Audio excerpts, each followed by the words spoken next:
சரசராணி கல்யாணி சங்கீத ஞானவாணி மதிவதனி சரசராணி கல்யாணி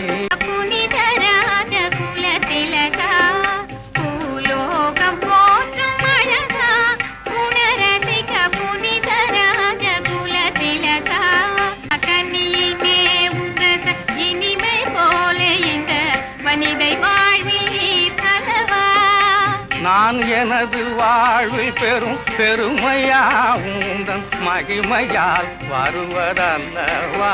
என்னை புகழ்ந்து பேசுவது தகுமா மனம் மகிழ்ந்து கூறும் மொழி நிஜமாய் நிலை மறந்தேன் கண்ணா